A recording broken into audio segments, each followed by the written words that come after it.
Bonjour peuple de Dieu, la famille Alpha Omega Bible Fellowship et OBF. Que la paix et la grâce de Dieu soient votre partage. C'est votre frère Bartholin, le pasteur Bartholin. Je suis ici pour vous annoncer une très bonne nouvelle. La bonne nouvelle, c'est que Jésus-Christ est vivant. Et comme il est vivant, nous aussi nous sommes vivants. Cette année 2025, c'est notre année. Alors, quel est donc le contenu? Ou bien encore, qu'est-ce qui est donc qui me pousse de faire cette vidéo? C'est que nous avons ce qu'on appelle le moment de jeûne et prière à partir du 5 janvier 2025, c'est-à-dire ce dimanche-là. Nous allons commencer le dimanche.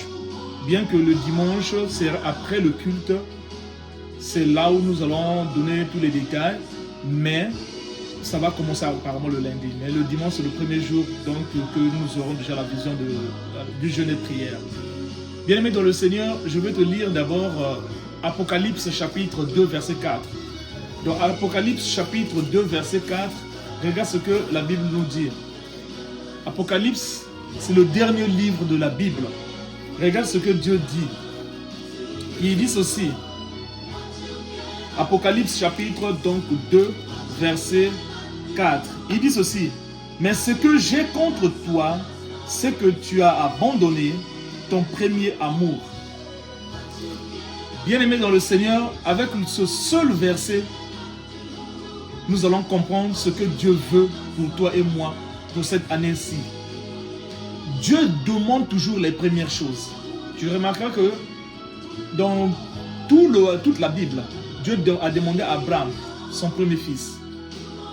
Dieu a demandé à Abel les premiers fruits, les premiers gibiers. Et même il a demandé à tous ceux qui sont passés, les premiers. Même pour nous les chrétiens, il nous demande toujours notre premier salaire. C'est-à-dire que le 10e, notre premier salaire. Ce n'est pas anodin, bien-aimé dans le Seigneur. C'est tout simplement parce que, bien-aimé, à base du premier, il va gérer le reste. Même en ce qui concerne les jours, tu vas voir, il va nous demander le premier jour. Dimanche, c'est le premier jour, c'est pas lundi. Dimanche, c'est le premier jour. Voilà pourquoi c'est dimanche qui prépare le reste de la semaine. Donc, dans cette lancée, nous voulons préparer le reste de l'année à partir du premier mois qui est janvier. Bien-aimé, ne rate pas ce moment-là. C'est des moments de délivrance. C'est des moments où tu seras révigoré. C'est le moment où tu vas avoir encore le souffle. Tu vas récupérer le souffle. Tu vas donner tout. Tu vas demander toutes les requêtes à Dieu. Et tu vas voir tout le reste de l'année. Tu vas avoir des réponses. Je vais avoir des réponses. Nous aurons des réponses. Donc ici, Dieu dit que ce que j'ai contre toi, tu as abandonné le premier amour. Il n'a pas dit que tu n'as plus l'amour, mais tu as abandonné le premier. Dieu veut toujours être en premier. Bien-aimé dans le Seigneur.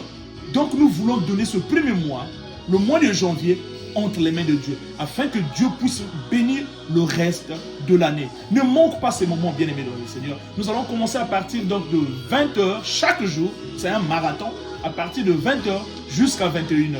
Bien-aimés dans le Seigneur, qu'est-ce que Dieu ne peut pas faire? Qu'est-ce que Dieu ne peut pas faire? Dieu est capable de tout faire. Même si tu ne vois pas, crois au Seigneur, tu vas voir ce que Dieu va faire. Donc viens avec nous, regarde le passage de base que nous allons décortiquer tout au long de ce moment de 2 semaines de jeûne et prière. C'est Joël chapitre 1 verset 14. Je vais le lire pour terminer. Regarde ce que Dieu dit. Il nous demande, publiez un jeûne, une convocation solennelle, assemblez les vieillards, tous les habitants du pays, dans la maison de l'Éternel, votre Dieu, et criez à l'Éternel. Criez à l'Éternel. Bien-aimé, viens crier à l'Éternel. Viens crier à l'Éternel pour le travail. Viens crier à l'Éternel pour les papiers à l'immigration. Viens crier à l'Éternel, bien-aimé dans le Seigneur, pour les enfants. Viens crier à l'Éternel, bien-aimé dans le Seigneur, pour la réconciliation de la famille. Viens crier à l'Éternel pour la réconciliation là où tu vis. Viens crier à l'Éternel pour la délivrance. Dieu est capable de faire tout. Que Dieu te bénisse. Amen.